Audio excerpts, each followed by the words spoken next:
Bonjour au public du 104. Bonjour à Alia Rodriguez, qui était la grande invitée du Festival d'automne cette année. J'en profite pour remercier le Festival d'automne et le 104 d'accueillir cette rencontre avec Alia Rodriguez, journaliste à Télérama, Emmanuel Boucher, et nous allons mener, Alia Rodriguez et moi, une conversation libre,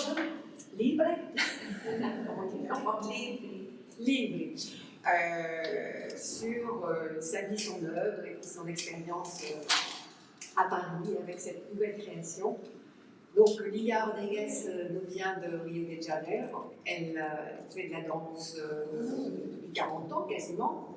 Et elle a créé une compagnie en 2001. En 2001, 1990. 1990, mais oui, parce que tu devais fêter l'année dernière, vous deviez fêter l'année dernière vos 30 ans, et le Covid en a voulu un peu autrement, mais c'est cette année que Paris vous fait la fête. Autre particularité de votre parcours, vous avez créé dans l'une des plus grandes favelas de Rio, la favela do Mare, un centre d'art, et vous avez installé votre compagnie en 2011. Mais le centre d'art existait avant, vous l'avez créé auparavant en 2004. Non, 2009. Oui, je suis arrivée en 2004 dans la favela et on a créé ensemble avec Rede Janeiro, cette association, en 2009 les centres d'art et 2011 l'école livre de danse de Marais.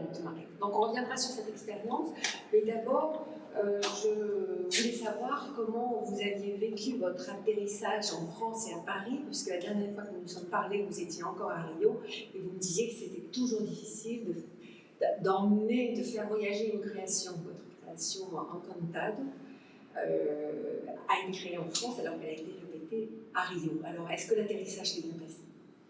L'atterrissage de l'avion, oui.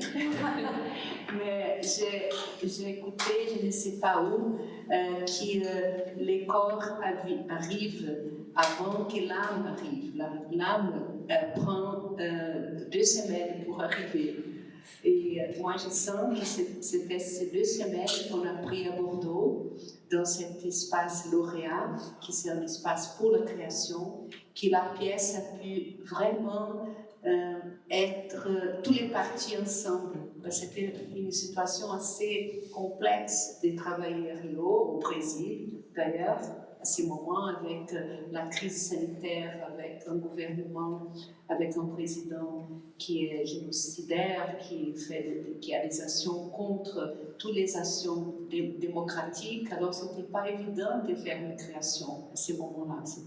On s'est parlé, mais c'était assez fragilisant cette situation. Et vous êtes aidé de votre relation à une certaine spiritualité, aux esprits qui peuvent enchanter la culture amérindienne et africaine, qui sont très vivantes au Brésil. En quoi ça a pu vous porter cette référence aux esprits? Et moi, je suis quelqu'un de très agnostique. Je ne crois pas aux esprits, mais je pense que je respecte beaucoup cette cosmogonie afro-amérindienne. Et mon respect, c'est pas que je crois, mais je pense que ça existe vraiment. C'est pas une croyance, mais je vois que cette cosmogonie est très importante dans plusieurs niveaux chez nous et je pense pour le monde. Dans la question écologique, dans la question de comment être ensemble. Et c'est dans ce sens-là que j'ai pris ces mots encantado, qui sont des êtres qui vivent entre les ciels et la terre, pour cette croyance afro-amérindienne. Et c'est à partir de ça que j'ai pensé comment on s'enchante de plusieurs formes. Mais mon enchantement est très concret. C'est comment mettre en place un projet, comment les faire marcher, comment payer les gens, comment bâtir un espace, comment créer un territoire. Je pense que mon enchantement, c'est très lié au concret de la vie de tous les jours. Mais néanmoins, dans la pièce Encantado, il y a une sorte de fantaisie qui nous vient d'ailleurs. Les danseurs ont l'air parfois habités par d'autres esprits. Non? Oui, non, c'est parce qu'on a travaillé sur comment est-ce qu'on peut être ensemble, les humains et les non-humains, ou même des espèces, je ne sais pas comment dire, des espèces qui sont là et qui nous donnent la vie, mais on ne les voit pas. Par exemple, dans une cellule, si on met un microscope, on voit plusieurs bactéries et d'autres vivants qui sont là et qui font partie de notre vie, mais on ne les voit pas. Et on ne les respecte pas non plus. Alors, la question c'était comment mettre ensemble des êtres humains, des non-humains, pas hiérarchisés.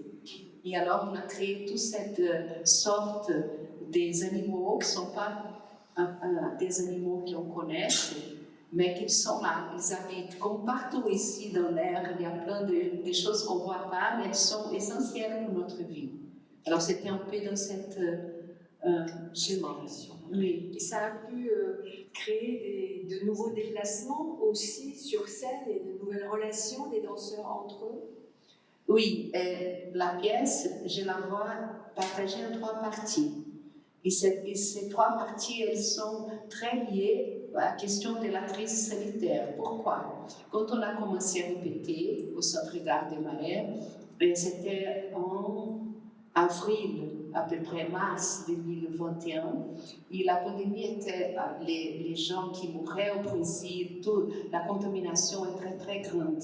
Alors on a commencé à travailler avec un protocole très fort, tout le monde avec des masques, et on devait garder les distances entre les danseurs, on a testé toutes les semaines pendant 9 mois. Toutes les semaines, on faisait des tests.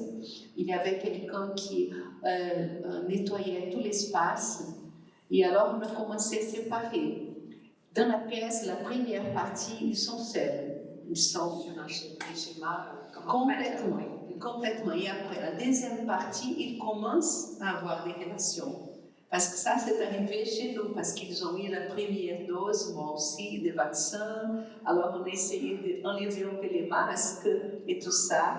Et après, la troisième partie qui était créée assez proche d'avant qu'on vienne en France, ils sont tous mis ensemble sans masque, tout le monde était un peu comme ça, parce qu'ils avaient déjà 2 doses, moi 3 doses. Et la situation au Brésil était un peu améliorée. Alors, je pense qu'Encantado, il montre un peu aussi cette relation de la crise sanitaire à travers cette chose d'abord l'individu et après le collectif. Et comment vous travaillez avec vos danseurs? Est-ce que ce sont des thématiques que vous leur donnez? Est-ce que vous attendez d'eux qu'ils proposent beaucoup? Quelle est la relation que vous avez avec vos interprètes? Pour les interprètes, pour cette pièce, j'ai fait une audition aussi avant parce qu'on était 3 sont partis pendant la pandémie. Alors j'ai dû prendre 3 autres, mais j'ai décidé de donner plus de travail parce que la situation est tellement terrible pour les artistes au Brésil, il n'y a pas de travail. Alors toute la question que les gens puissent vivre de son art, c'est assez complexe à ce moment. Alors j'ai fait une audition, alors des nouveaux danseurs sont venus. Et moi, pendant la pandémie, j'ai beaucoup lu, parce que c'est à partir de la littérature que les idées qui viennent des images pour moi. Alors le premier livre, c'était au tout début, en mars 2020, que j'ai lu un livre extraordinaire. Je ne sais pas s'il est traduit déjà en français, d'un auteur qui s'appelle Itamar Vieira Júnior, et le titre c'est Torturado, qui raconte l'histoire comment les quilombolas, ce sont des anciens femmes et hommes qui étaient esclavisés, et qui ont fui et qui ont créé cette espèce de résistance qu'on appelle quilombola, qui sont des terres qui sont encore là. Ils doivent encore se battre pour que cette terre soit reconnue. Alors c'est une histoire, une fiction, qui se passe à partir de cette histoire. Et elle est racontée par 3 femmes. La dernière femme qui raconte la même histoire, c'est un être encantado. Et c'est à partir de là que j'ai commencé à lire qu'est-ce que c'était être encantado, que j'ai découvert toute cette cosmogonie autour de ces mots et de ces êtres, que ça a commencé à travailler de moi. Après, il y a aussi d'autres livres, comme un livre qui s'appelle La écologie décoloniale de Malcolm Ferdinand, un livre qui Vivre avec les Troubles de Donna Haraway, plusieurs livres qui sont autour de cette Alors question. ça vous inspire vous, mais comment vous transmettez ça aux interprètes? Bon, d'abord, quand je lis, je note tous les mots qui m'ont fait avoir des visions. Alors, je lis tous les mots. D'abord, je les donne toute ma bibliographie. S'ils ont envie de lire, c'est bien. Mais ce n'est pas obligé qu'ils lisent tous les livres que j'ai lus. Après, je donne des pistes. Ah, ça m'a fait penser à ça. Après, c'est des images. J'envoie des images et ils doivent me répondre avec d'autres images. Et après, on a un mur chez moi qui on colle toutes ces images. Et après, chacun a une collection de mots, d'images, de livres, des choses qu'il veut aussi dire. Et c'est cette collection que j'organise comme une chorégraphie, on va dire comme ça. À partir de ces images, ils improvisent, ils recréent Complètement. Des sculptures, des postures. Oui. Et vous retricotez tout. Oui, je retricote tout. Qu'est-ce que vous attendez d'un danseur ou d'une danseuse?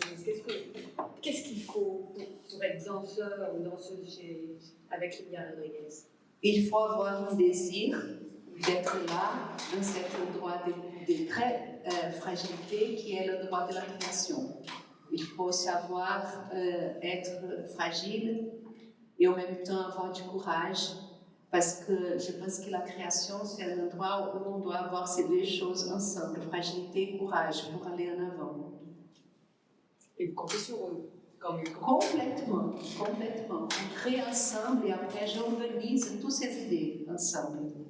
Et alors, parmi la troupe actuelle dans ce spectacle, il y a un Encantado, il y a 11 danseurs, 5 viennent de votre école libre de Marais, et vous disiez que quand un journaliste demande « mais alors qui vient de la favela ?» tout le monde répond « c'est moi ». Enfin, ils sont tous de la favela, vous ne faites pas de différence, ça c'est important. Je pense que la question, elle est plus parce qu'il y a une exotisation de tout ce qui est à propos d'une favela.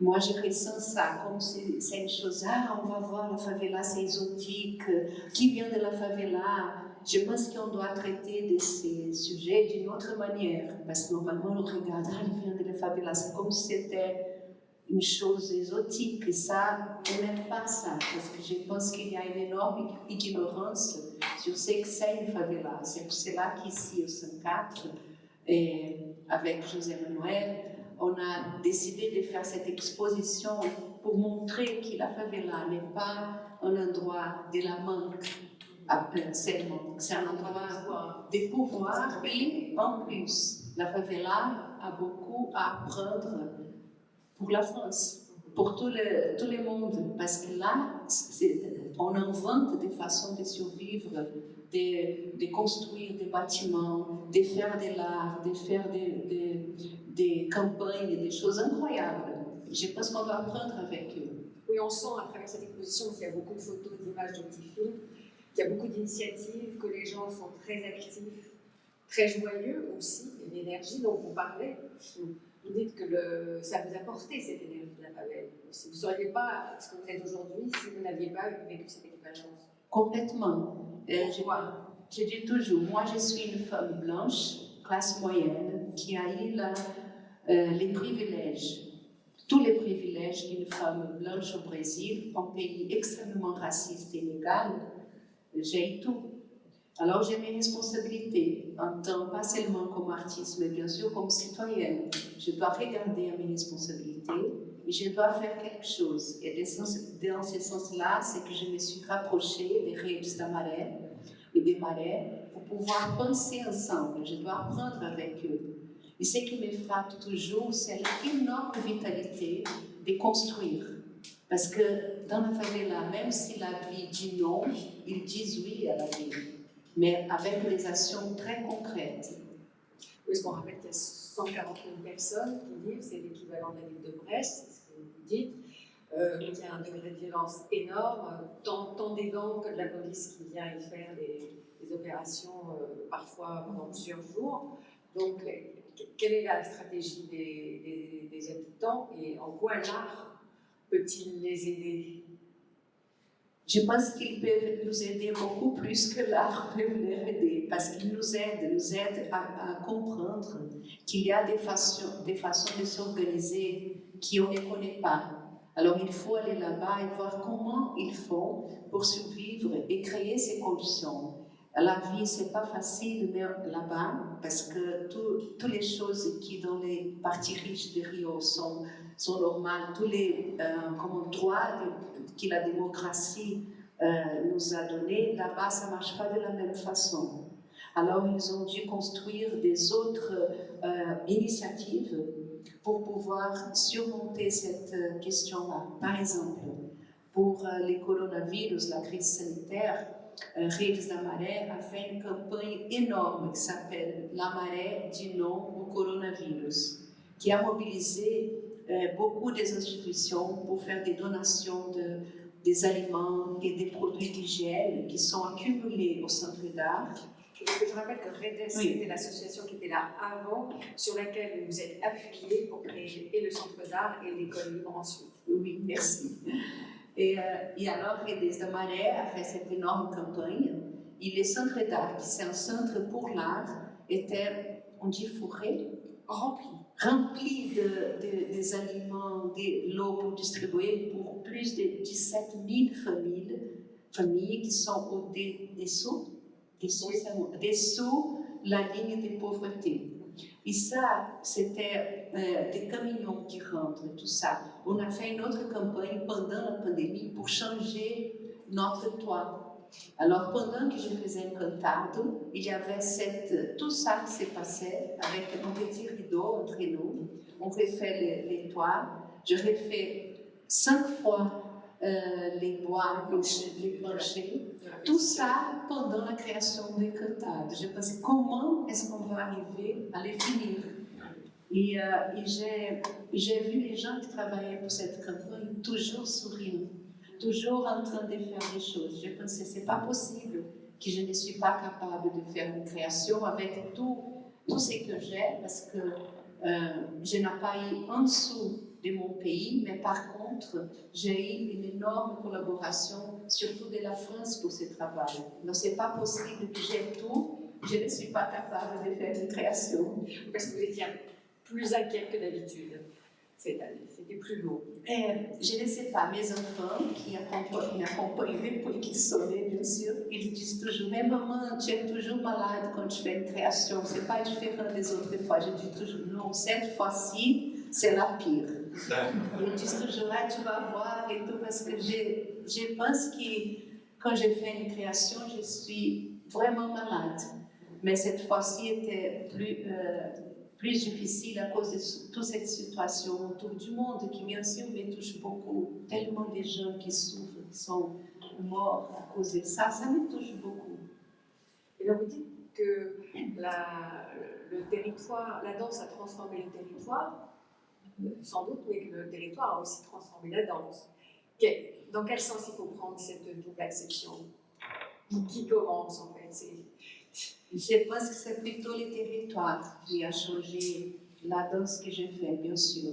Je ne sais pas si la danse a changé quelque chose, oui. Par exemple, cette association avec qui je travaille, on a créé un centre d'art, on a créé une école de danse. Les élèves, depuis 10 ans, ils sont là. Un maintenant danse avec Anne-Thérèse Kiesmark, 4 autres dansent chez moi, des autres sont dans une école. Alors il y a des autres sont dans l'université. Alors il y a une vraie formation qu'on a mis en place. Et le centre d'art est vraiment là-bas.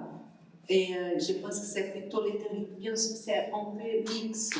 Mais de mon côté, je sens que le territoire vraiment m'a changé beaucoup. Et alors, est-ce que l'expérience, il y a presque 40 ans maintenant, auprès de Maggie Marin, parce que vous débarquez au début des années 80, toute jeune, un peu par hasard chez elle, par l'intermédiaire d'une amie, vous veniez de la danse classique et vous vouliez regarder ce que c'était que la danse contemporaine. Donc vous êtes d'abord en observation.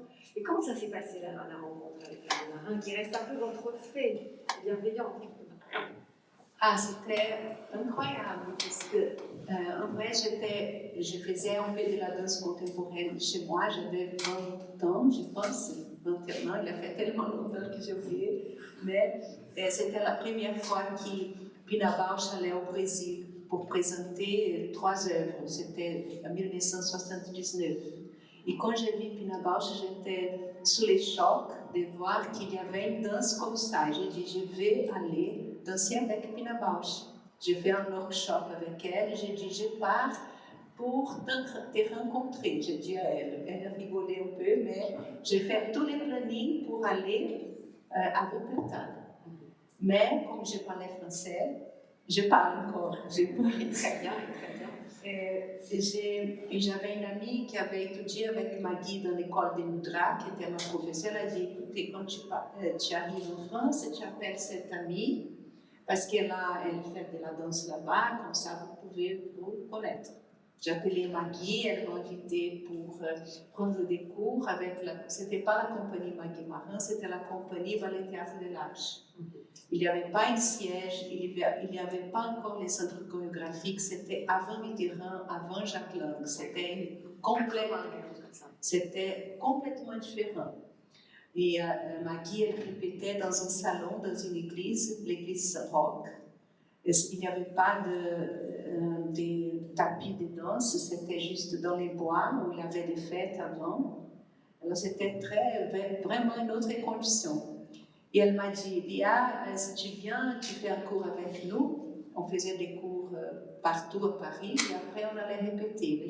C'est juste qu'elle m'a dit, bien que tu sois là, il faut bien que tu apprennes un peu. Alors j'ai appris un peu et après une semaine, 10 jours, elle m'a dit, est-ce que tu ne veux pas rester avec nous? Et j'ai oublié Pina Bausch en même temps. J'ai dit, bien, oui, je vais rester avec vous. Et en une semaine, on est parti en tournée GMF, pour qui est très jeune ne connaît pas. Jeunesse musicale de France, on faisait des tournées par des toutes petites villes, partout. On voyageait dans un autobus, moitié c'était les décors, moitié c'était nous, on était 6.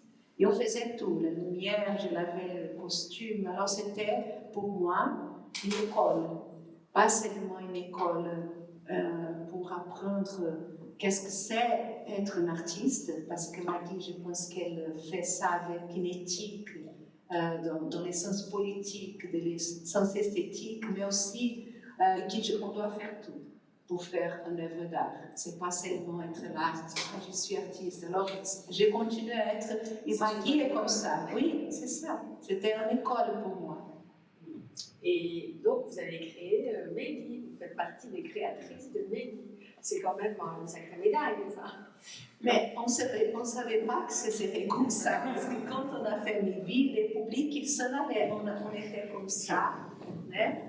On faisait comme ça, né, pour saluer, et comme ça je voyais les gens qui partaient. Et là, je vais lever ma tête, il n'y a plus personne, j'ai pensé. C'était comme ça.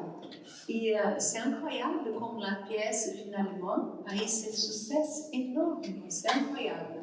Et après, j'ai repris ici au 104.